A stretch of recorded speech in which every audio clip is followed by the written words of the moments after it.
Bom dia, sejam todos bem-vindos, tá? Só para explicar, hoje o pastor Paulo, nem a pastora Noemi estão com a gente, eles vão estar ausentes nesse domingo hoje e no próximo domingo também, tá? Nós sempre preocupamos com a integridade física, espiritual e familiar da vida deles, né? E na medida do possível a gente sempre pede para eles tirarem alguns dias de descanso, tá? Então, eles estão ausentes, mas o pastor Nori está aí, tá? O Zé Antônio hoje, agora estava de manhã, né? Mas estamos à disposição aí também, tá? Então, orem pelas férias dele, orem pelo tempo de família deles, que Deus esteja abençoando eles lá. Eu quero confessar que talvez eu não gostaria de estar nesse segundo culto hoje aqui, né? Não sei se vocês lembram, mas talvez o Brasil estivesse disputando a final da Copa exatamente a meio-dia, daqui a algumas horas, né?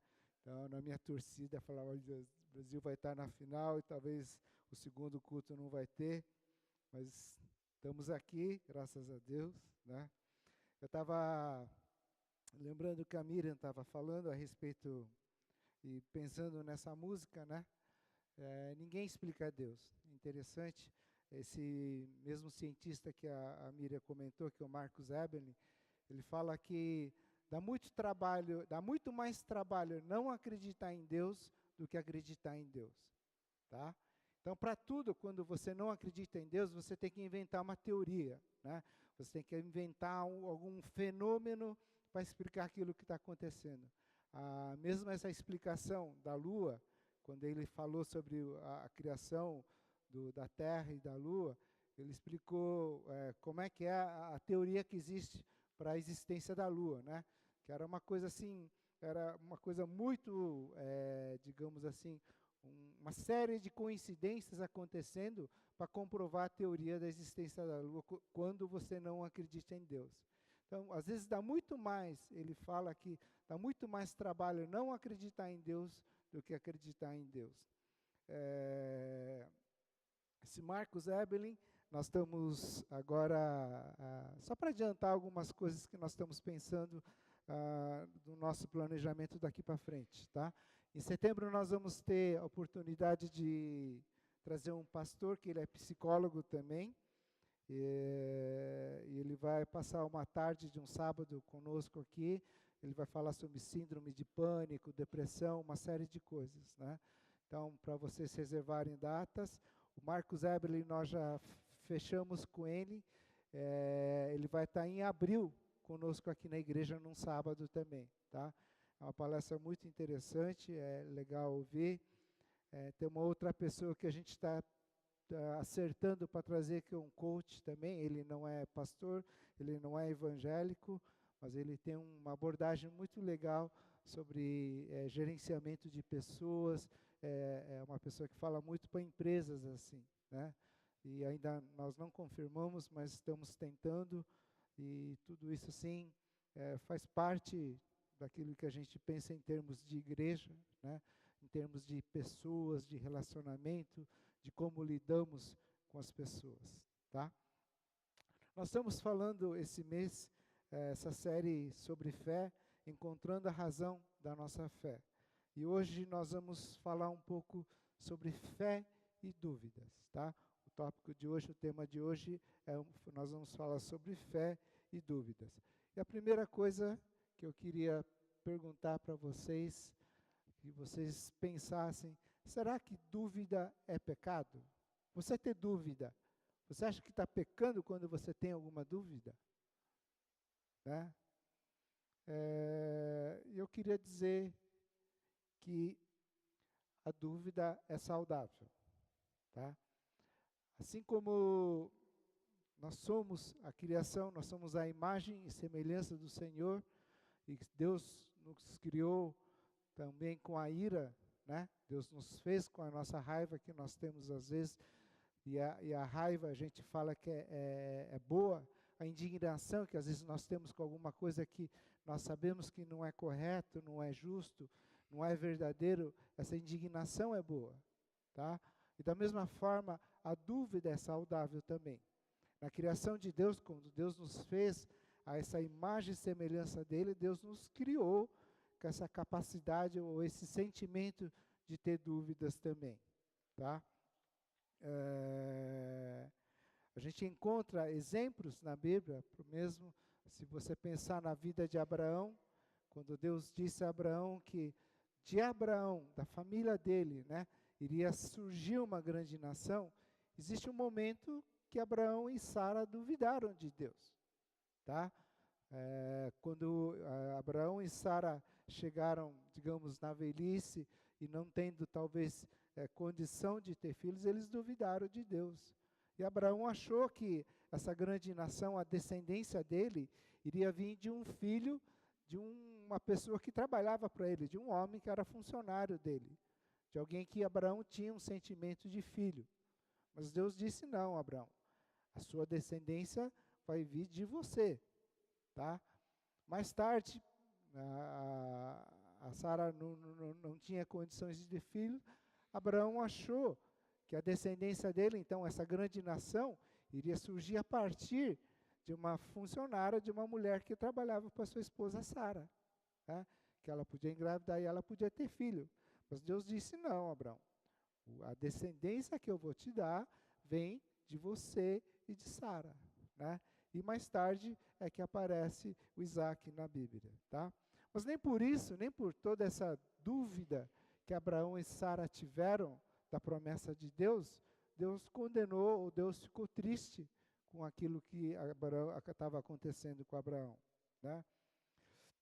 Então, a dúvida faz parte da nossa vida, e todos nós, a dúvida nos ajuda às vezes em algumas coisas. Por exemplo, vocês conhecem esse prédio, tá? Pelo menos todos viram o noticiário a respeito desse prédio, tá? E eu imagino que se alguém chegasse para vocês, né, e dissesse assim: olha, tem um prédio com alguns apartamentos disponíveis, ele é bem localizado, está no centro de São Paulo, perto de uma estação de metrô, e ele está num preço muito bom, tá? E aqui eu quero abrir um parênteses, não estamos aqui julgando, condenando as pessoas que ali foram morar, né? A gente não sabe a razão, as circunstâncias que fizeram com que essas pessoas fossem morar lá. Mas eu só queria usar esse exemplo desse prédio e dizer que se essa oferta talvez fosse dada a alguns de vocês aqui, bem provável, né? Vocês fossem lá ver o prédio, entrassem lá dentro e olhassem, vocês iriam duvidar da segurança daquele prédio, né? Vocês iriam olhar e falar: nossa, esse prédio não tem condições, tá? Aí o vendedor iria falar: não, é um prédio que precisa de um pouco de manutenção, tem algumas coisas quebradas, o elevador não funciona, a instalação elétrica está um pouco precária, mas é seguro, você pode morar aí que não vai ter problema, tá? Mas a gente sabe o fim dessa história, né? E às vezes, e por isso que a dúvida é saudável, você ter dúvidas ajuda você a tomar decisões sábias também. Algum tempo atrás, imagine uma época que você não tinha internet, nada. Eu lembro que um dia eu estava procurando um carro para comprar, eu estava pesquisando lá, né? E numa época que você não tem internet e não tinha esse mundo digital, antigamente você comprava um jornal no domingo, né? Eu pegava aquele calhamaço de classificado, um negócio enorme lá, e geralmente os homens é que faziam mais isso. E ficava de manhã ticando lá os carros que tinha, o que você queria, a oferta, o preço acessível que você encontrava no jornal. Eu lembro que quando eu estava fazendo isso um dia, encontrei assim uma proposta muito boa, né? Um preço assim do carro que quase era talvez 25% abaixo da tabela normal do carro. E no dia seguinte, segunda-feira de manhã, liguei lá, tal, conversei, falei: tal, não sei o quê, E eles falaram, tem, esse carro tem, está realmente nesse preço, ele é zero, é novo, né? É saído de fábrica e tal. Aí eu falei, então eu quero ir aí na loja ver o carro, como é que é, né? Quero ver o carro e tal. Aí ele falou, não, você não está entendendo, né? Nós não temos loja física. Nós somos um grupo de pessoas que trabalhamos na GM e a gente tem acesso a pegar o carro e vender a vocês a preço que é revendido a uma concessionária, né? E eu falei, puxa, né, mas então não posso ver o carro antes de fechar? Não, tá? Você vem, vou te passar os dados da nossa conta bancária e você precisa depositar pelo menos de 20% a 25% do valor do carro, né? E a partir daí a gente starta todo o processo e a gente encomenda o carro para você, tá? Eu falei, mas que garantia que eu tenho? Como é que eu vou saber que esse carro existe? Aí, antigamente tinha fax, a gente usava fax, né? Então, eles mandaram um monte de fax lá com um monte de papel timbrado da GM, número de chassis, modelo, não sei o que, um monte de coisa lá tal, falando que esse carro existe. E eles insistiam, você tem que depositar, se você não puser esse valor, a gente não consegue agilizar o processo, tá? Aí, naquela hora, paira a dúvida, né? Fala, puxa, né, isso antigamente, né, não era tão comum a gente ter tantos golpes, era muito, não vou dizer que era raro, mas não era comum, né? E logo depois saiu num programa de televisão que aquilo era um novo golpe que estava saindo. Você adiantava um valor, você não via carro, né?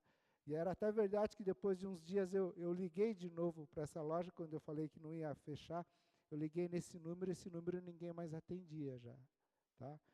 Então, a dúvida naquela hora me ajudou. A dúvida naquela hora me ajudou a tomar uma decisão que foi certa, tá? Então, a dúvida é saudável, certo? E a fé começa justamente na dúvida. Para existir a fé, tem que existir a dúvida. A gente não consegue, não existe fé quando a gente não tem a dúvida. Por exemplo, né, se eu falar hoje aqui para vocês, o Johnny, nosso querido irmão Johnny que estava aqui, ele é um exímio instrumentista musical, ele canta muito bem, ele toca qualquer instrumento. Todos vocês vão falar, é verdade, todos vocês viram, né? Vocês acreditam e sabem que realmente ele toca, tá?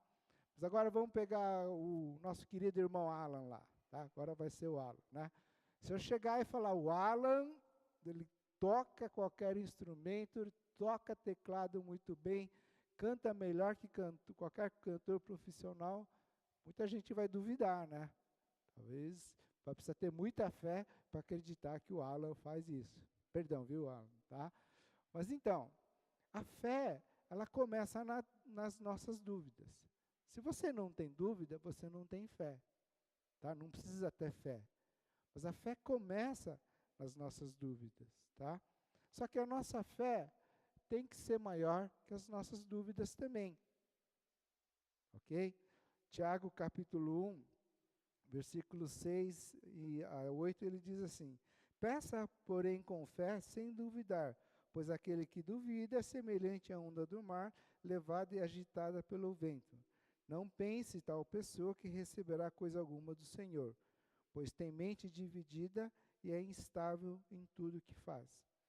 Quando você vive só na dúvida, você é uma pessoa instável, você não consegue decidir, tá? Uma hora é isso, uma hora é aquilo, você não tem, você é uma pessoa dividida. E aí, aí a Bíblia fala que ela não te faz bem. Tiago capítulo 4, versículo 17 diz assim, quem sabe que deve fazer o bem e não o faz, comete pecado. Ou seja, aquele que não consegue decidir, quem sabe que deve fazer o bem e não o faz, comete pecado. Tá? O Jó falou na semana passada disso também, em questão à omissão. Né? Muitas vezes nós achamos que nós pecamos quando fazemos alguma coisa. Mas quando nós não fazemos o bem que deve ser feito e a gente não faz, a gente peca também. Tá? Então a dúvida, nesses casos, ele te faz mal, ele não te ajuda, tá? Por isso que tem a fé. A nossa fé tem que ser maior que as nossas dúvidas, tá? Hebreus, aquele trecho que a Miriam leu, fala que a fé é a prova das coisas que nós não vemos, né? A gente tem o delegado aqui, casal, e a gente sabe que para existir um crime tem que ter a prova, não é assim, né? Você tem que ter a arma do crime para provar que existe aconteceu o crime. E a fé justamente é a prova daquilo que a gente não tem certeza, a prova das coisas que nós não vemos, tá? Eu queria, baseado nisso, falando disso, ver a história de 2 discípulos que nós temos na palavra de Deus, tá? O primeiro que eu queria ver com vocês é o discípulo chamado Tomé, um discípulo de Jesus. O Tomé, ele ficou caracterizado, ele ficou famoso como sendo o discípulo que não acreditava em Jesus, tá? Justamente por causa daquela passagem que a gente vê após a ressurreição de Jesus, quando ele aparece para os discípulos, né? Para os 12 discípulos, só que Tomé não estava naquela hora, e eles, discípulos mais de tarde, contam, olha Tomé, Jesus apareceu, ele veio ressurreto para todos nós. Tomé fala, olha, eu não acredito, eu só acredito se eu puser a mão nos furos do prego da mão dele, ou no corte que ele tem na lateral. Aí só assim eu vou acreditar, tá? E eu queria ver algumas coisas a respeito da vida de Tomé, né? A Bíblia em si, ela não conta muita coisa a respeito da vida dele, tá? Mas eu não sei se você sabia ou não, é porque é graças a uma pergunta que Tomé fez, graças a uma dúvida que Tomé tinha, que nós temos um dos versículos mais conhecidos da palavra de Deus, que é João capítulo 14, versículo 6, tá? Versículo 5 ele diz assim, Senhor, não sabemos para onde vais, como então podemos saber o caminho? Jesus responde para Tomé, eu sou o caminho, a verdade e a vida, ninguém vem ao Pai senão por mim. Jesus tinha disse para Tomé, olha, eu estou indo, vou preparar uma morada, vou preparar um lugar para todos vocês, e depois vocês vão para lá também, e vocês sabem o caminho que deve seguir para chegar a esse lugar. E Tomé, naquela hora, ele não entende nada, tá? E ele pergunta, Senhor, não sabemos para onde vais, como então podemos saber o caminho? Então, graças a essa pergunta que Tomé fez para Jesus, é que a gente tem esse versículo, talvez um dos versículos mais conhecidos da palavra de Deus. Uma outra passagem, João capítulo 11, versículo 16, ele diz assim, então Tomé, chamado Dídimo, disse aos outros discípulos, vamos também para morrermos com ele. Essa é a passagem que a gente vê da ressurreição de Lázaro, né? E quando os discípulos, as pessoas avisam a Jesus, falando que Lázaro morreu, e para que Jesus fosse socorrer Lázaro. Só que Jesus estava na parte de cima, na região de cima da parte da Galileia, e ele iria para a Judéia. Só que todos sabiam que se Jesus fosse para a Judéia, ele iria morrer apedrejado. E Tomé é justamente aquele que fala, olha, vamos também para morrermos com ele.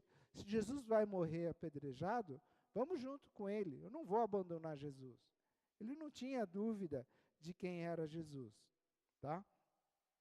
A própria dúvida que a gente fala em relação à vida de Tomé, que Tomé duvidava de Jesus, existe uma passagem em Mateus 24, 23 e 25, que o próprio Jesus ele disse, olha, se então alguém disser, vejam aqui, está o Cristo, ou ali está ele, não acreditem, pois aparecerão falsos cristos e falsos profetas que realizarão grandes sinais e maravilhas para, se possível, enganar até os eleitos. Vejam que eu os avisei antecipadamente. Talvez, provavelmente, né, Tomé lembrasse disso, de que Jesus avisou, olha, falou, cuidado, depois que eu for crucificado, depois que eu morrer, né, vão aparecer muitos falsos líderes dizendo que é o Messias. E desconfiem, duvidem deles. E talvez por essa razão, Tomé, ele, quando os discípulos falaram, olha, Jesus ressuscitou, ele tomou essa atitude de não acreditar em primeira instância que Jesus tinha ressuscitado, que ele iria somente acreditar se ele tocasse nas feridas de Jesus. Tá? A Bíblia não fala muito mais coisas a respeito de Tomé. Tá? Existe uma passagem anterior, esse versículo anterior que nós lemos, né? Que ele fala, então Tomé é chamado Dídimo. Dídimo significa gêmeo. Tá? O significado de Dídimo é gêmeo. Então significa que Tomé era dídimo, era gêmeo de alguém. Não se encontra registro que diga que Tomé tinha um irmão gêmeo. Tá? Acredita-se, talvez, que o fato de chamarem ele de gêmeos é devido a uma semelhança que ele tinha muito grande com Jesus. Então, a semelhança física de Tomé com Jesus era muito grande. E talvez por isso chamavam Tomé de gêmeo. Tá? E, ao longo da história, logo depois que vem a grande perseguição das igrejas cristãs, né? Tomé foi uma pessoa que sofreu grande perseguição, justamente porque ele tinha muita semelhança com Jesus. Então as pessoas sabiam que ele era discípulo de Jesus. Tá? E mesmo depois, quando João ele escreve o livro de Apocalipse e ele está sozinho, ele sabe justamente que Tomé já tinha morrido por causa dessa perseguição. Tá? E a dúvida de Tomé é interessante porque ele leva próximo de Deus. A dúvida de Tomé, ele questionar a Deus. Né? Por exemplo, fala, Deus, se Jesus é realmente isso que o Senhor está falando, que caminho é esse que o Senhor está falando? Tá?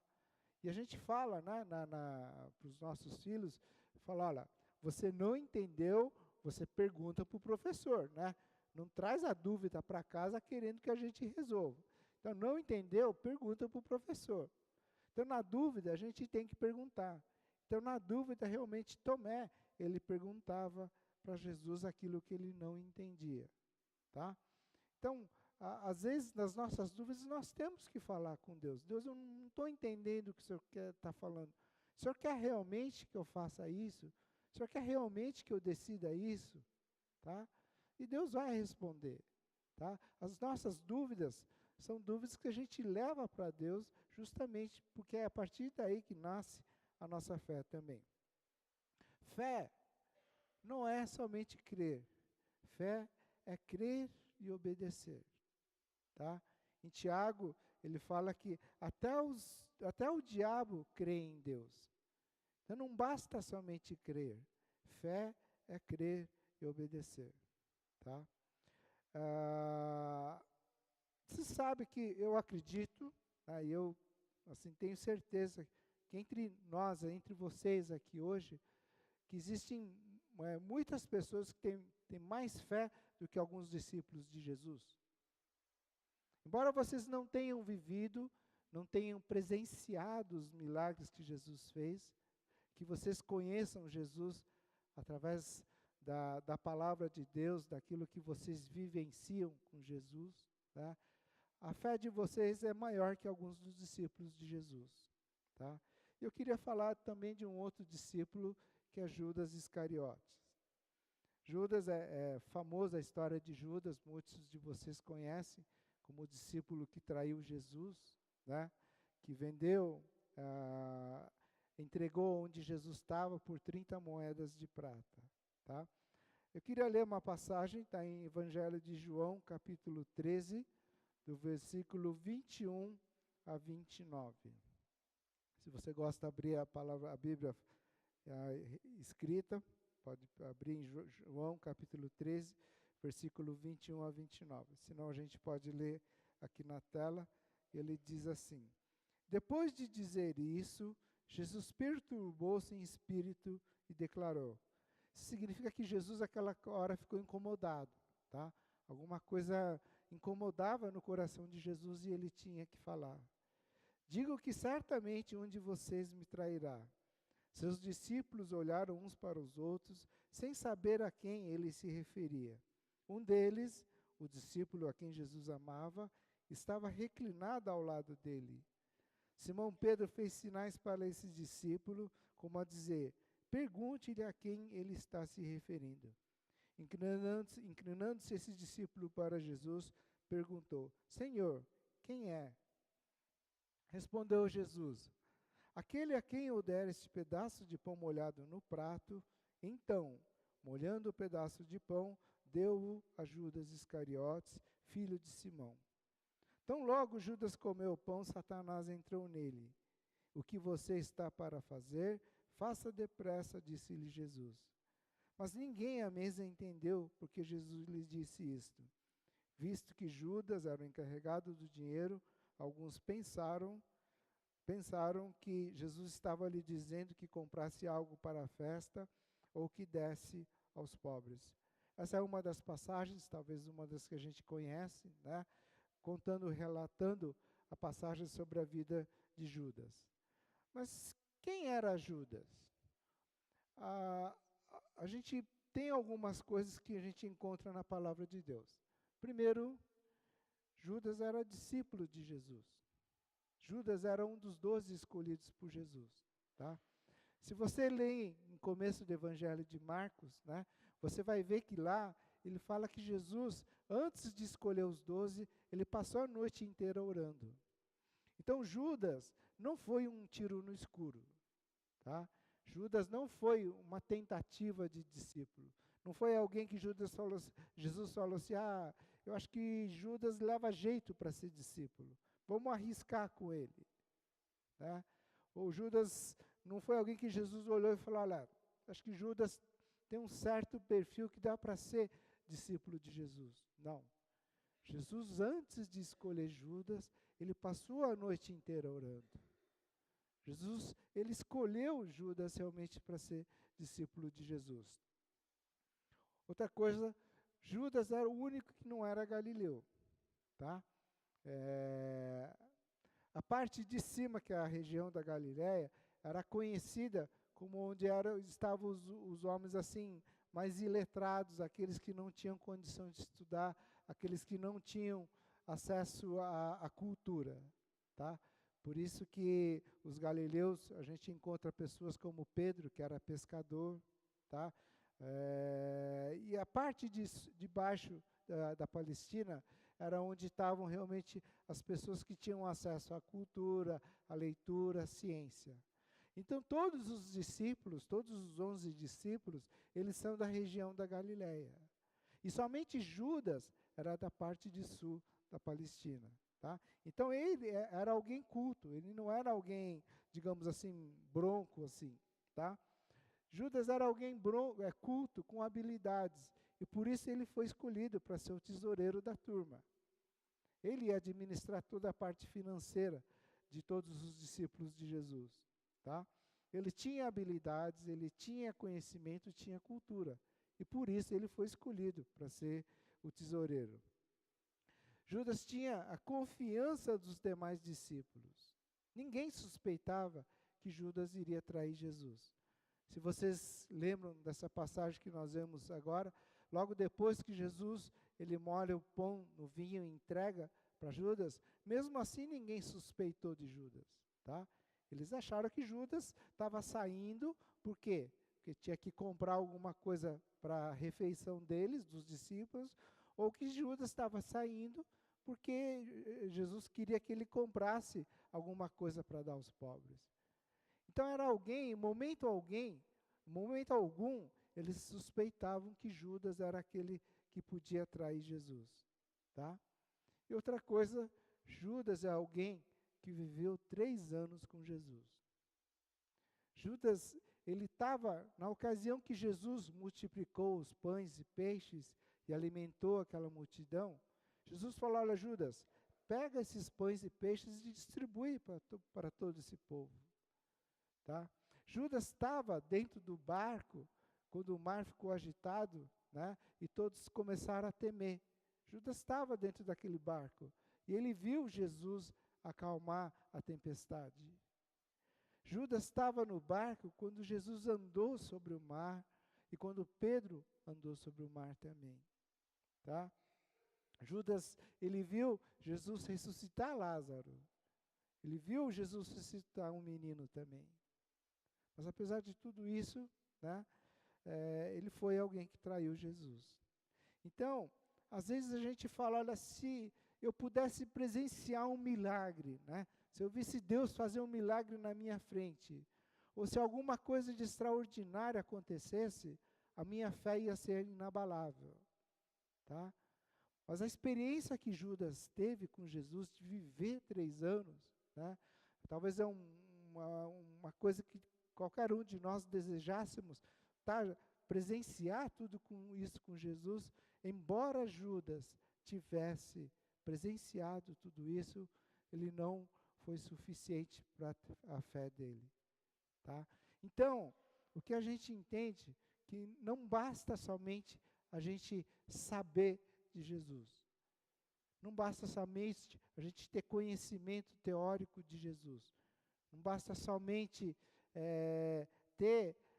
conhecer tudo que acontece na Bíblia, se a gente não crê e obedece aquilo que Deus fala. Tá? Talvez a experiência que Judas teve com Jesus é uma experiência que qualquer um de nós desejássemos ter. Quem não gostaria de ver Jesus multiplicar na sua frente os pães e peixes, né? Que tipo de resultado isso iria trazer na sua fé? Que consequência isso iria modificar a sua fé? Mas Judas teve tudo isso e mesmo assim a fé dele não foi suficiente para não trair Jesus. O que aconteceu com Judas então? Por que Judas traiu Jesus? 2 passagens, ele fala assim, João capítulo 13, versículo 2. Jesus e os seus discípulos estavam jantando, um pouquinho antes dessa passagem, desse trecho que nós lemos. O diabo já havia posto na cabeça de Judas, filho de Simão Iscariotes, a ideia de trair Jesus. E no final dessa passagem que nós vimos, ele diz assim, e assim que Judas recebeu o pão, Satanás entrou nele. Então Jesus disse a Judas, o que você vai fazer, faça logo. Tá?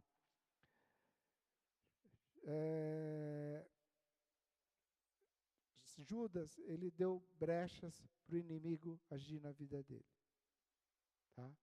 Judas abriu as portas para que o inimigo pudesse mexer com a vida de Judas.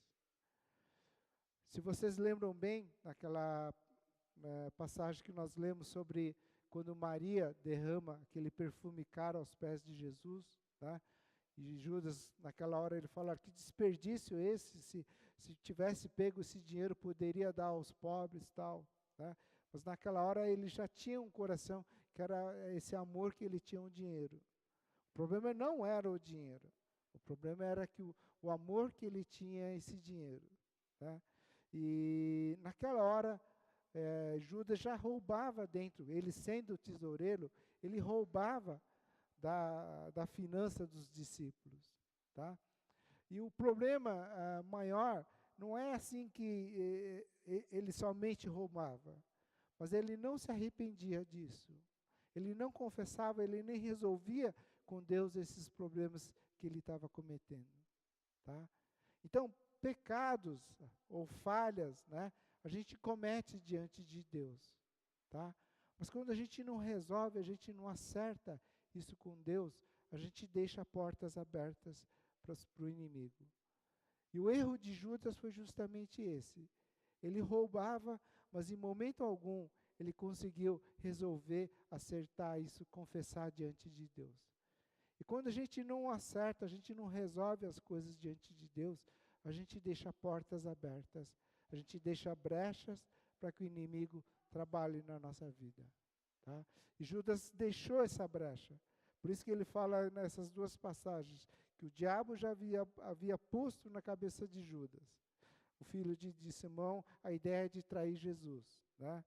E foi nessa outra que Satanás entrou nele. Tá? Então, cuidado. A gente não deve tomar cuidado, a gente tem que tomar cuidado para não deixarmos essas portas abertas para o inimigo entrar na nossa vida. Problemas que a gente não confessa, a gente demora para resolver, a gente não acerta diante de Deus primeiro. Né? São portas que a gente deixa para o inimigo agir. Tá? A diferença que a gente vê entre Judas e Tomé é justamente isso. Tomé, nas dúvidas que ele tinha, ele foi falar com Jesus. Ele foi falar: Jesus, eu não estou entendendo, né? O que o senhor quer dizer com isso? Mas Judas não. Naquilo que ele... o coração dele, de Judas, era bem diferente. Ele já não queria acertar com Jesus. Né? Então, quando a gente tem dúvidas, a gente leva para Deus, a gente fala com Deus. Mas Judas, a gente vê em toda a história dele, até no final, quando ele fala que Judas ele tem remorso, e ele joga fora as moedas de prata, e 30 moedas de prata naquela era o valor referente à vida de um escravo, né? Judas vende essa traição por esse valor, tá? Ele não se arrepende, porque a gente vê que ele não vai ao encontro de Jesus.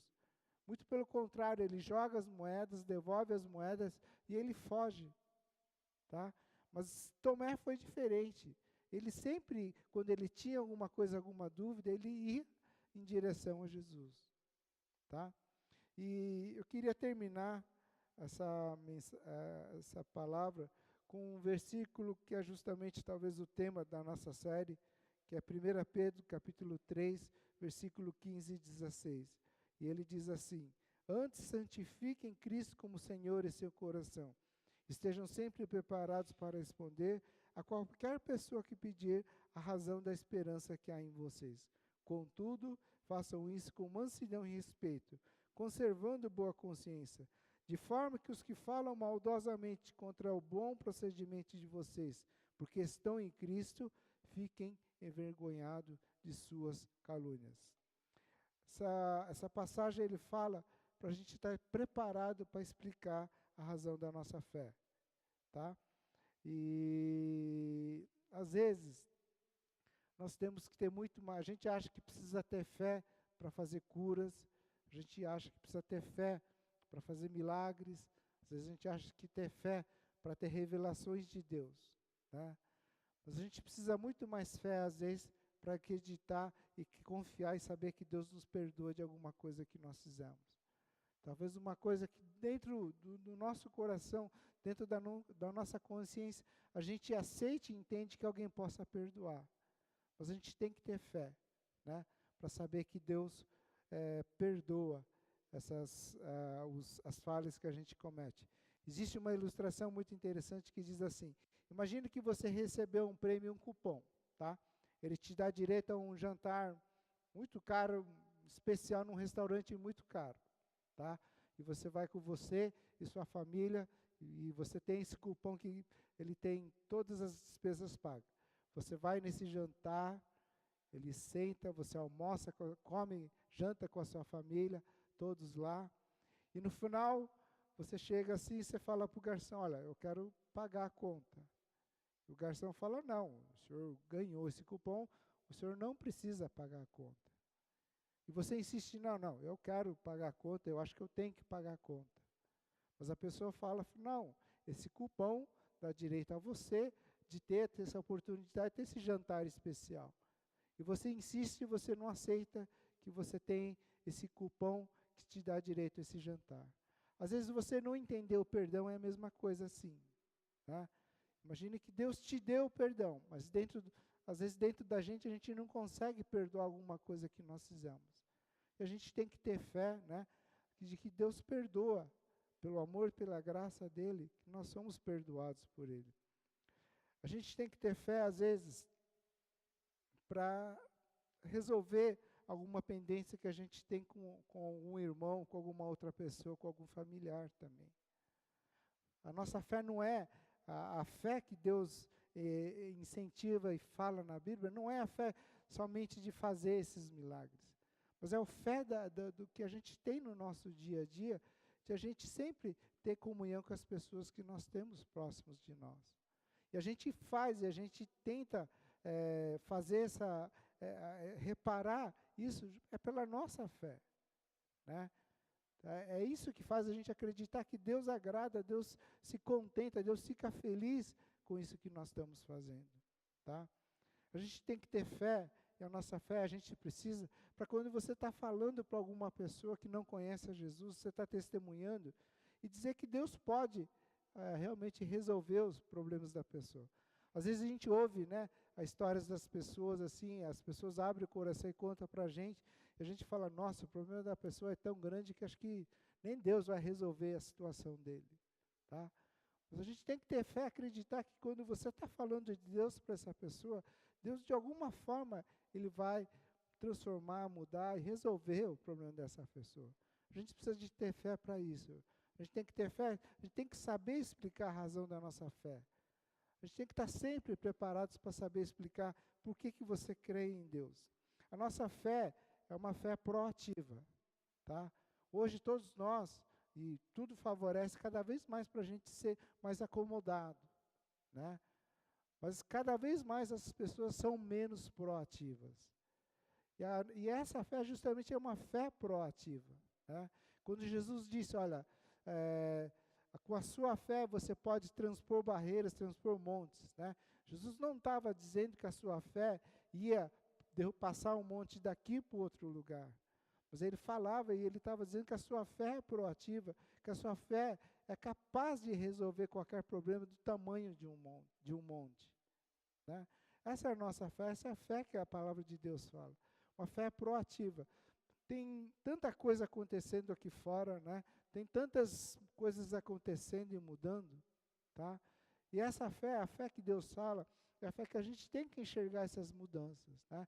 A palavra de Deus fala que a seara é tão grande, de a gente enxergar a seara. E a nossa fé não é a fé que faz você vir no domingo, sentar e cantar e ficar satisfeito com isso. Mas é a fé que a gente tem de levar essa mensagem, de levar essa palavra às pessoas que não conhecem a Jesus ainda. Não é passar conhecimento bíblico, não é passar teoria bíblica, né? Mas passar a fé de saber que Deus pode, realmente no meio da dúvida, transpor essas barreiras também. O sonho de Deus para todos nós aqui, para a nossa IMEL aqui, é justamente isso, que a gente saia, né, e a gente fale dessa fé a outras pessoas. Fale do que Deus pode transformar na vida de outras pessoas. Às vezes você está falando de Deus para alguém e você fala, puxa, né, acho que essa pessoa nunca vai um dia aceitar a Deus. Mas você tem certeza em Deus, né, em Jesus, que a sua fé vai continuar você a orar por essa pessoa, a falar de Deus para essa pessoa, insistir para que um dia essa pessoa venha e participe de alguma atividade, de um momento, tenha a oportunidade de conhecer e de ouvir, de ser tocado aqui. Mas que a gente não desista, a gente fala, a gente continua insistindo pela fé que nós temos, tá? Porque a nossa fé é essa fé proativa, não é uma fé parada, não é uma fé acomodada, tá? Isso é o que a palavra de Deus fala, isso é que é o sonho que a gente sabe que é o sonho de Deus, é o sonho que a gente tem para a nossa IMEL também. Que a gente seja pessoas que a gente saia e olhe para fora, né? Que não fique parado nesse mundinho, nesse tempo do domingo que a gente tem. Mas que através da vida, dentro da circunstância, do momento de cada um de vocês, Deus vai usar vocês, tá? Para trazer alguém, para trazer um conforto a alguém, para trazer uma mensagem. Talvez demore, né? Talvez você não acredite, mas tenha fé que Deus vai usar a vida de vocês para essa obra. Eu queria chamar o pastor Nori aqui à frente e nós vamos orar, o pastor Nori vai orar junto com vocês e se você deseja que ele ore junto com vocês, venha aqui à frente, tá? E pedir para que Deus dê força a vocês, Deus fortifique a fé de vocês, para vocês continuarem na obra do Senhor. Talvez você esteja no momento de desistir, talvez você esteja no momento de entender que nada está dando certo, né? Talvez um momento que você se sinta cansado e incapaz, né? Mas nós vamos como igreja juntos orar, pedir para que Deus continue usando a sua fé, para que pessoas possam ser tocadas, né? Talvez você esteja cansado, você esteja achando que o que você faz é inútil diante do Senhor. Você sinta que você precisa agora de um momento de orarmos. Pastor Nori, tá? Se você deseja orar junto, né, não precisa falar nada, Vem aqui à frente, nós vamos orar junto com vocês.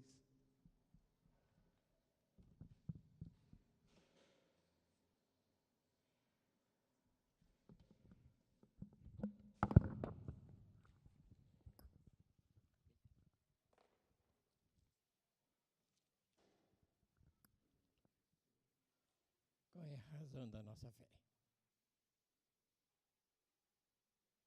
A vida é cheia de pequenas coisas que traz a gente fazer refletir. Lázaro, quando ele faleceu, Marta e Maria, ele esteve junto com Jesus. Ele viu todo aquele episódio tão triste e difícil. E Jesus disse, se creres, verás a glória do Senhor. E muitas vezes nós precisamos ter esse tempinho, se nós queremos realmente ver a glória do Senhor. Nós temos que humilhar, chegar a Ele, e Ele está pronto para nós receber. Aqueles que não vieram aqui, em seus lugares mesmo, coloque a sua mão no seu coração para receber. Jesus quer fazer a obra. Cada um de nós passamos pela luta, pela dificuldade. Quando menos espera, vem a crise, as dores, sofrimento.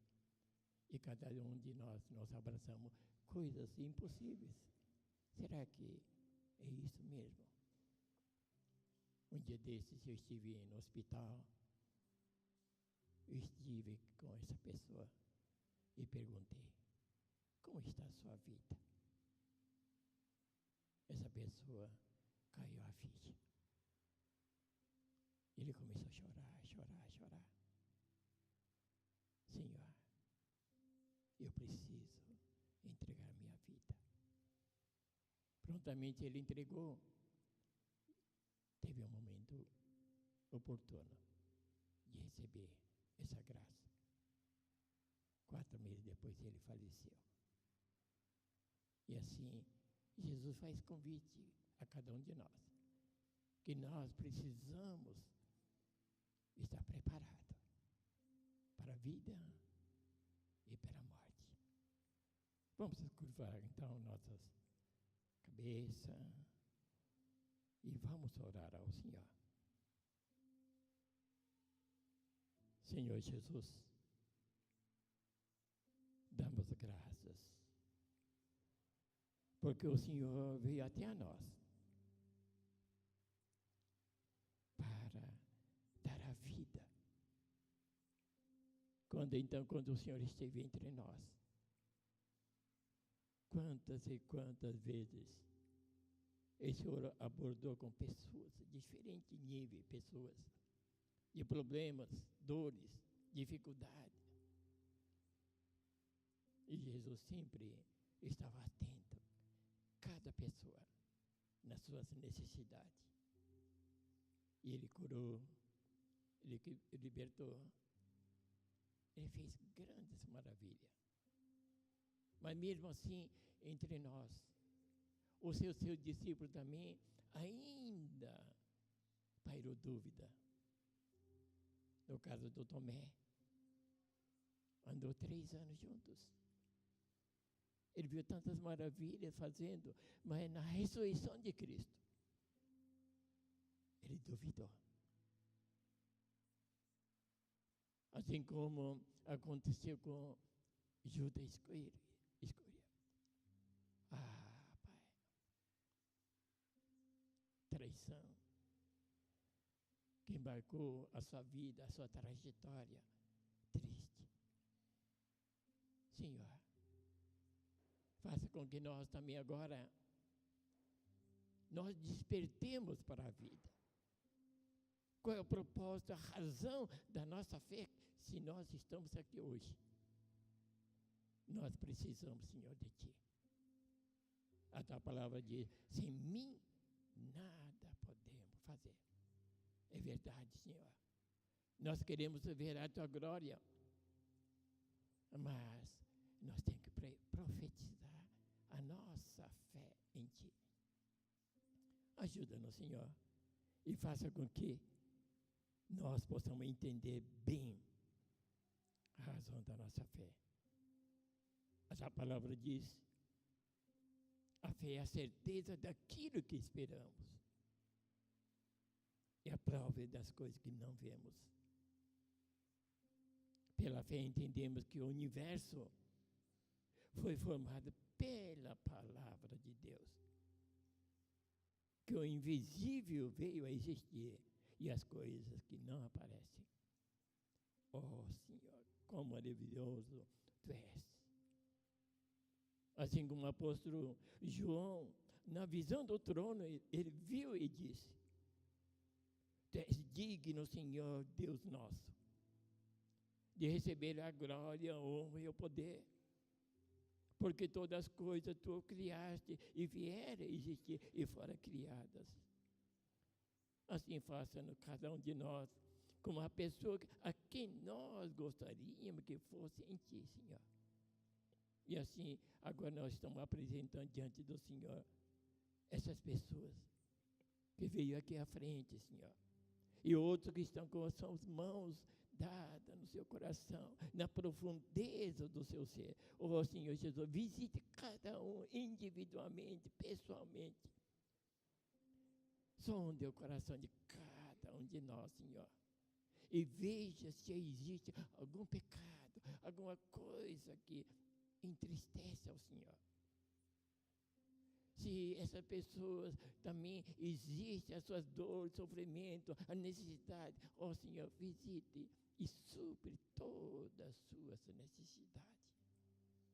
E assim nós queremos entregar a Ti, Senhor, porque o Senhor é nosso Deus que cuida, livra e liberta e abençoa. E assim faça com que nós possamos sempre crer em Ti. E assim nós queremos orar e agradecer por tudo. Oramos em nome de Jesus. Amém, amém. E poder sentar-se. Temos alguns avisos. Irmão Vaon.